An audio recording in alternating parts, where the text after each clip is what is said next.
तो तुम 10वीं थे, तुम 50,000 पेंशन ले रहे हो, तुम्हारा बच्चा एमटेक करने के बाद बेकार घूम रहा है, क्योंकि तुम बाबा साहब की वजह से वहां तक पहुंचे और वो तुम रखा नहीं पाए। और जो तुम्हारे बच्चों को मिला वो इसलिए मिला क्योंकि तुम उसके जैसे अंगूठी पहनता हो, जो काले पीले धागे बांधता हो और अपने बच्चों से कहता हो कि सोमवार को व्रत रख लियो तेरे अच्छे नंबर आएंगे। वो आंख में आंख मिलाकर बाबा साहब डॉक्टर अम्बेडकर में कमी निकालेगा, शर्म नहीं आती ऐसे लोगों को?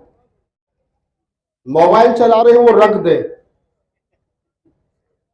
अन्यथा मैं चला जाऊंगा। मुझे बताया नहीं गया था कि मैं कविता सुनाने के लिए आमंत्रित किया गया हूं। और एक बार इस साउंड वाले भैया के लिए ताली बजा दो। भैया देख कहां ये है, नहीं है, गायब है, बजाओ उसके लिए ताली बजा दो एक बार। काफी देर से परेशान है ना, देख ताली बजा दी तेरे के, ठीक ठीक चला इसको, ठीक है, अभी ब्रेक नहीं करना चाहिए। तो मुझे बताया नहीं गया था कि मैं कविता सुनाने के लिए यहां पर आमंत्रित हूं। मुझे मालूम था कि मुझे शायद कुछ मोटिवेशनल स्पीच बच्चों के लिए देनी है, तो मैं वही तैयारी करके थोड़ी सी आया था। बहुत ज्यादा थका हुआ हूं, रात ग्वालियर से लौटा, भी शाम को 7 बजे टीवी चैनल पर डिबेट है ईडब्ल्यूएस को लेकर के, तो मुझे वहां भी अपने समाज का पक्ष रखना है। बहुत सारी बातें मंच के माध्यम से कही गई।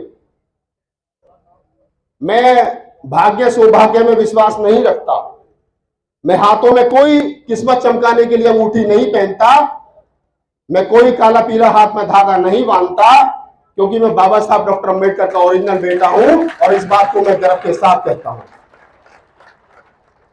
और ये जितने लोग घूम रहे हैं ना समाज में, याद रखना बच्चों मेरी बात को, राहुल नागपाल दुनिया में एक है। मेरे 2000 से ज्यादा वीडियो पड़े यूट्यूब पर, 150 से ज्यादा डिबेट मेरी मेन स्ट्रीम मीडिया पर है, हर पत्र पत्रिका में छपता हूं। और मैं बड़े गर्व के साथ कहता हूं कि मैं उतना पढ़ा लिखा नहीं हूं कि जितने पढ़े लिखे ये लोग बैठे हैं मंच पर, आईएएस पीसीएस आईएफएस भी हो सकते हैं कुछ, इनमें अभियंता भी है, ये बड़े लोग हैं। मैं उतना बड़ा नहीं हूं, लेकिन बाबा साहब की कृपा से इतना बड़ा जरूर हूं कि जहां जाता हूं वहां 1000-2000 आदमी सुनने के लिए आ जाते हैं कि राहुल नागपाल आया। मैंने कविताएं लिखी तो देश के 22 राज्यों में गया, बाबा साहब पर 1000 से ज्यादा शो किए, संसद भवन के अंदर खड़े होकर के 10 बार कविताएं पढ़ी बाबा साहब के जन्म दिवस पर, बहुत सारे सम्मान मिले, पत्रकारिता की तो बेस्ट पत्रकारिता का अवार्ड मिला। बच्चों, जितने बच्चे यहां बैठे हैं, मैं आपके लिए एक बात बता रहा हूं, ये जो ट्रॉफियां रखी है ना, हेलो, अभी हमारे जो उत्तराखंड में तीर्थ यात्रा गए हैं नरेंद्र कुमार जी, उन्होंने समिति को 10,000 रुपए का अनुदान दिया है। नरेंद्र सिंह का बहुत बहुत धन्यवाद। चलिए 10,000 रुपए दान में आए हैं और इन्होंने मेरा भी टाइम बीच में किल करा, भी थोड़ा सा बोल रहा, भी मत करना, ठीक है जी, बाद में बताते हैं, लिस्ट बना लो जिसको जितने। बड़ी बात यह है जो बच्चे यहां बैठे, मैं आपसे इसलिए बात कर रहा हूं कि जब मैं 10वीं क्लास में पढ़ता था तो मुझे कभी ट्रॉफी नहीं मिली, तो मैंने सोचा कि मैं तो पढ़ने में उतना कलमंद नहीं हूं, उतना बुद्धिमान नहीं हूं, तो मुझे ट्रॉफी चाहिए घर में लगाने के लिए। तो मैं बुलंदशहर में मेरा जन्म हुआ, जहीराबाद एक छोटा सा कस्बा है, मेरे दादाजी इंग्लिश के टीचर थे, मेरे फादर डॉक्टर थे। तो मैं बाजार गया और 50 रुपए की ट्रॉफी खरीद के लाया, और मैं जब लेकर के आ रहा था तो मैं ये सोच रहा था कि राहुल तू ले तो आया इसको खरीद के, लेकिन घर में लगाएगा तो लोग पूछेंगे दी किसने थी, क्योंकि मैं इतना कलवंत तो हूं नहीं कि स्कूल वाले लोग मुझे सम्मानित करते। तो फिर उस ट्रॉफी को मैं 35 रुपए में वापस करके आया, 15 रुपए के घाटे से। ताली बजा सकते हो, बजाओ यहां। मैं 35 रुपए में वापस करके आया वो ट्रॉफी, लेकिन ये तथागत की अनुकंपा है, बाबा साहब का आशीर्वाद है, मेरे पुरखों का आशीर्वाद है कि कभी दिल्ली आना, मेरा घर देखना, एक 20 बाई 20 का हॉल है जिसमें ट्रॉफियों के अलावा कुछ नहीं है, इतना सम्मान मिला। और मैं कहता हूं लोगों से, अभी आपको यहां बहुत अच्छी अच्छी बातें बताई गई, आप सोच रहे होंगे ये तो पीसीएस है, ये अधिशासी अभियंता है, ये कोई और है, कोई बड़े अफसर है, कोई छोटे अफसर है। तो आप सब सोच रहे होंगे कि हमको भी आईएएस बनना है, पीसीएस बनना है, टीना टावी बनना है। अगर तुम सब लोग आईएएस पीसीएस बनोगे तो फिर राहुल नागपाल कौन बनेगा, ये बताओ मुझे। इस समाज को आईएएस पीसीएस की जरूरत है, मानता हूं, सम्मान करता हूं मैं तमाम लोगों का। अधिकारियों की जरूरत है, मानता हूं, लेकिन इस देश के अंदर महेंद्र सिंह धोनी, सचिन तेंदुलकर, राहुल नागपाल और शिवानी कुमारी की भी जरूरत है। 10वीं फेल सचिन तेंदुलकर अगर कहीं जाता तो 100 आईएएस पीसीएस लगते उसकी सुरक्षा में। वो 100 आईएएसओं से बड़ा है, ये ध्यान रखना आप। मानता हूं आईएएस की बहुत बड़ी सर्विस है साहब, मैं नहीं बन पाया, मुझे बनना भी नहीं था। मुझे यही काम करना था जिसमें मुझे मजा आया और मुझे मजा आ रहा है, मुझे कोई दिक्कत नहीं है। मैं प्रोग्राम खत्म करके नीचे उतरता हूं तो कितने बड़े अफसर हैं कहते हैं कि राहुल जी आपके साथ सेल्फी चाहिए, तो मुझे लगता है कि इसे बढ़ाऊंगा। कल ग्वालियर में था मैं, एक स्टेडियम में प्रोग्राम चल रहा था मेरा, तो वहां के जिलाधिकारी साहब विनोद कुमार जी विशेष रूप से मिलने के लिए आए। बोले मेरे होटल में आए, मुझसे कहने लगे राहुल जी मैं आपको यूट्यूब पर बहुत सुनता हूं, सोचा भैया आज ग्वालियर आ रहे हैं तो मिलूं, अच्छा लगता है। अपने समाज का अधिकारी, भैया 10 मिनट के बाद बांटना है। हेलो नहीं रुक जाओ, 2 मिनट रुक जाओ। तो इस चीज को समझिए आप। और बाबा साहब डॉक्टर अम्बेडकर का जो सपना है, वो सपना ये नहीं है, वो सपना भारत को बौद्ध में बनाने का है। वो सपना अपने बच्चों को, बाबा साहब का पहला ही मूल मंत्र है कि शिक्षित बनिए। तो शिक्षित बनने का कौन सा तरीका है? शिक्षा वो वाली शिक्षा नहीं कि 10वीं 12वीं करने के बाद में नौकरी ढूंढ रहे हो। इसका एक सबसे बड़ा उदाहरण आप लोगों को बता रहा हूं, और वो ये है, आप ध्यान रखना कि आपके दादा, आपके पिताजी 10वीं 3rd डिवीजन से करने के बाद में आज रिटायर हो गए, 50,000 रुपए की तनख्वाह ले रहे हैं, पेंशन ले रहे हैं। लेकिन आज हमारे बच्चे एमटेक और बीटेक करने के बाद में 12,000 की नौकरी ढूंढ रहे हैं, ये सच्चाई है। इसका मतलब क्या है? इसका मतलब सिर्फ इतना सा है कि सरकार के पास नौकरी नहीं है, सरकार ने सारे सिस्टम प्राइवेट कर दिए, और प्राइवेट में आरक्षण नहीं है, तो आप दोनों तरीके से गए। और जो बाबा साहब डॉक्टर अम्बेडकर दे करके गए थे, जो बाबा साहब डॉक्टर अम्बेडकर ने अपने 4-4 बच्चों की कुर्बानियों के बाद आपको सौंपा, वो हम बचा नहीं पाए।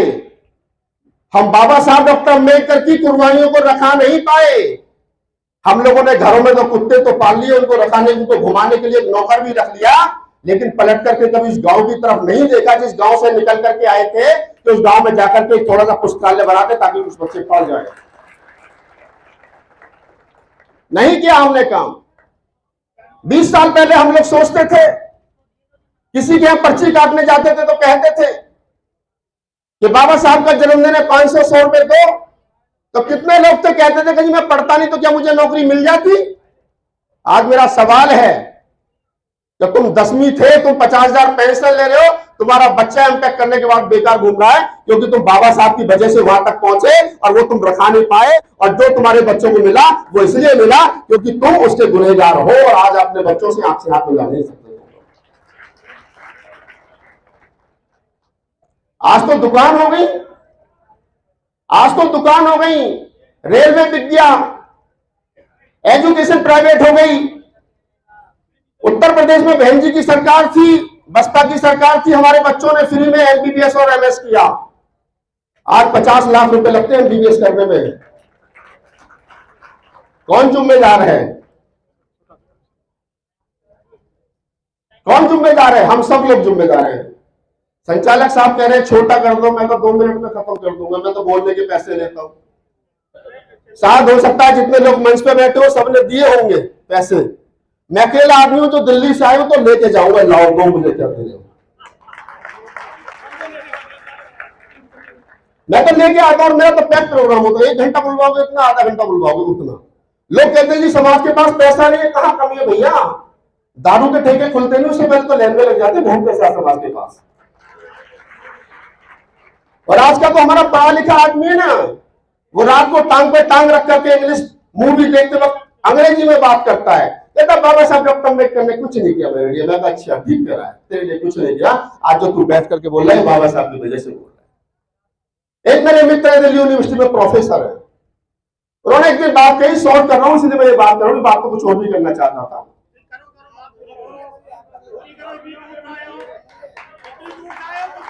कोई नहीं, कोई नहीं, मंच की अपनी गरिमा है, मैं ज्यादा नहीं करूंगा।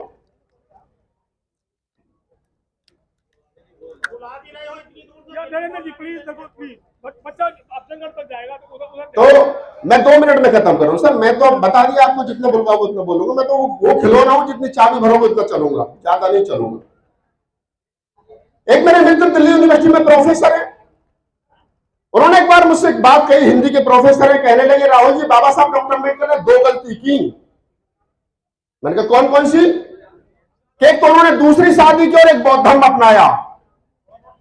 मैंने कहा एक तीसरी गलती और भी की। बोले कौन सी? मैं कहा तेरे जैसे पढ़े लिखे, तेरे जैसे गधों को पढ़ा लिखा करके प्रोफेसर बना के ये भी गलती की बाबा साहब डॉक्टर अम्बेडकर ने। जो आदमी जय भीम करने से डरता हो, घर में बाबा साहब की फोटो लगाने से डरता हो, जो आदमी भगवान और खुदा के भरोसे चलता हो, जो हाथ में 4-4 6-6 अंगूठी पहनता हो, जो काले पीले धागे बांधता हो और अपने बच्चों से कहता हो कि सोमवार को व्रत रख लियो तेरे अच्छे नंबर आएंगे, वो आंख में आंख मिलाकर बाबा साहब डॉक्टर अम्बेडकर में कमी निकालेगा, शर्म नहीं आती ऐसे लोगों को? अरे शर्म आनी चाहिए हमें। धन्यवाद। कोई नहीं, अरे सर कोई नहीं। मैंने पहले कह दिया स्टार्टिंग में, मैं बाबा साहब का बिगड़ा हुआ बेटा हूं, ध्यान से सुनना। कड़वी बात कहूंगा, बिजनौर आया हूं, एक बार कवि सम्मेलन में आया था 10 साल पहले, समाज के लोगों के बीच पहली बार आया हूं, आप लोगों ने बुलाया हूं तो आया हूं। ये संजय भाई साहब ने संपर्क किया, बोले भाई साहब 10 मिनट के लिए समय निकाल के आना, तो मैं 150 किलोमीटर चल के इसलिए नहीं आया कि मैं आपकी सुनूं, मैं इसलिए सुना, और मैं कुछ नहीं कह रहा नया, मैं वही कह रहा हूं जो मेरे पुरखों ने बात कही है, जो बाबा साहब ने, बुद्ध ने, कबीर ने, नानक ने, रैदास ने, पेरियार ने कही है। अभी तो ये देश बाबा साहब की 22 प्रतिज्ञाओं से हिला पड़ा है। जिस दिन पेरियार के 15 सवाल खड़े हो गए, सारे के सारे मनुवादी भाग के मैदान छोड़ देंगे, मेरी गारंटी है। सरकारी अफसर की बाध्यता हो सकती है, कल को सरकार में मुंह थमा देगी, जवाब देना पड़ेगा, राहुल नागपाल को कौन मुंह थमाएगा? मैं तो कहूंगा, मैं तो बोलूंगा, मेरा कौन सा डिमोशन हो जाएगा भाई? और मैं तो सबसे ज्यादा नाराज सरकारी अफसरों से रहता हूं, मेरे बहुत सारे मित्र मुझसे नाराज हो, रिश्ता तोड़ लिया, मैं तोड़ दो।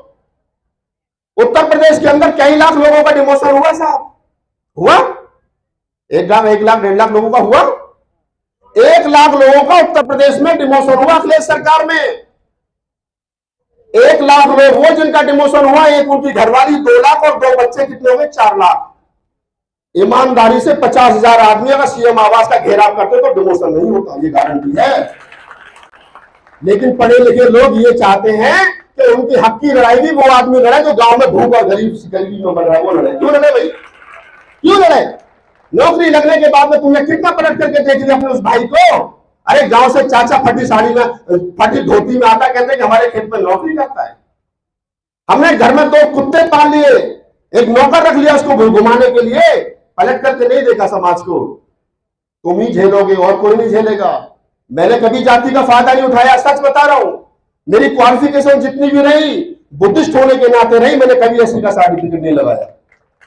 मेरे दादा ने 14 अक्टूबर 1956 को बौद्ध धर्म अपनाया था नागपुर में जाकर के। मेरे बाप की शादी 70 में बौद्ध धर्म से हुई, और मैं गर्व के साथ कहता हूं कि मैं 22 वर्ष बुद्धिस्ट हूं। ये जितने लोग घूम रहे हैं ना, मेरी बेटी पढ़ती है कॉलेज में, हम नहीं लगाते साहब, हम लिखते प्योर बुद्धिस्ट। और ये जितने लोग बाबा साहब का गीतल पट्टा लेकर के घूम रहे हो, ऋणी हो तुम लोग, सबके सब लोग ऋणी हो, और तुम ही लोग हो जो बाबा साहब के मिशन की हत्या हो। सब बता रहा हूं, हम लोग कर नहीं पाए कुछ। अंतिम बात कहकर के बच्चों से विदा लेता हूं। बच्चों, अंतिम बात कह रहा हूं, और तुम हो तो मैं हूं, तुम भारत का भविष्य हो। गुड मॉर्निंग सीखना, गुड इवनिंग सीखना, गुड नाइट सीखना, ये स्कूल का काम है। वो तुमको सिखाएगा क्योंकि इस बात की पैसा लेता है, इस बात की फीस लेता है।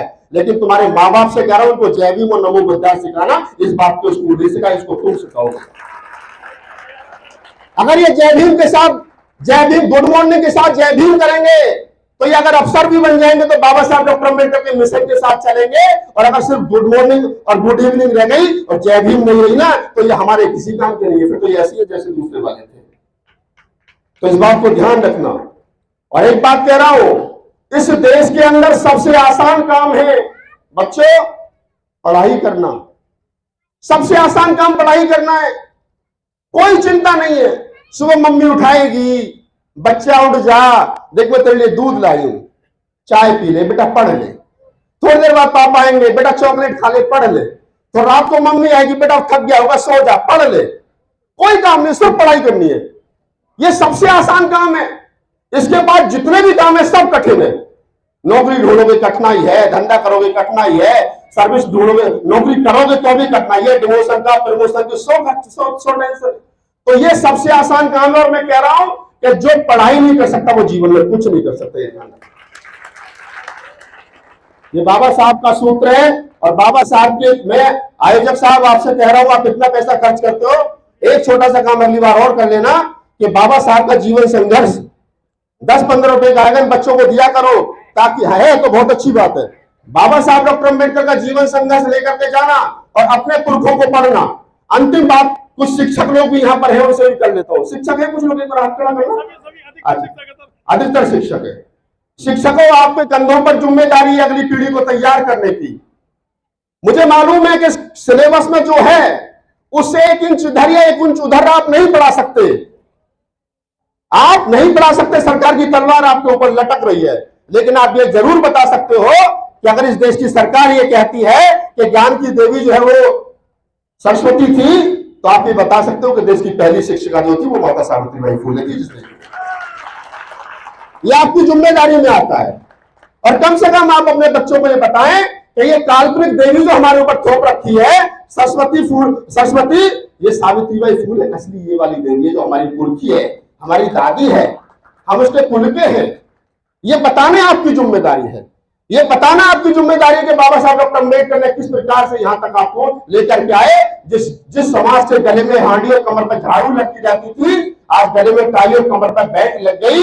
इसके लिए बाबा साहब ने बड़ा संघर्ष किया है। ये किसी देवी देवता की देन नहीं है, ये किसी दुर्गा काली की देन नहीं है। मैं किसी का अपमान नहीं कर रहा हूं, लेकिन मैं इतना जरूर बता रहा हूं कि अगर आपका कोई देवता, आपका कोई भगवान है, तो वो है बुद्ध, कबीर, नानक, रैदास, फूले, साहू जी महाराज, पेरियार, ललन सिंह यादव। ये आपके पुरखे हैं, माननीय साहब काशीराम और डॉक्टर अम्बेडकर। इनके अलावा जो भी आपके ऊपर थोपा जा रहा है वो गलत थोपा जा रहा है, उसको स्वीकार मत करना। इन्हीं पंक्तियों के साथ मैं अपनी बात को खत्म करता हूं। एक शेर कर देता हूं आप लोगों के लिए कि ना झूठे रिश्ते रखते हैं, ना झूठी शान रखते हैं, ना झूठे रिश्ते रखते हैं, ना झूठी शान रखते हैं, दीवाने भीम के हैं, हम अलग पहचान रखते हैं। जय भीम, नमो बुद्धाय, जय मूल निवासी।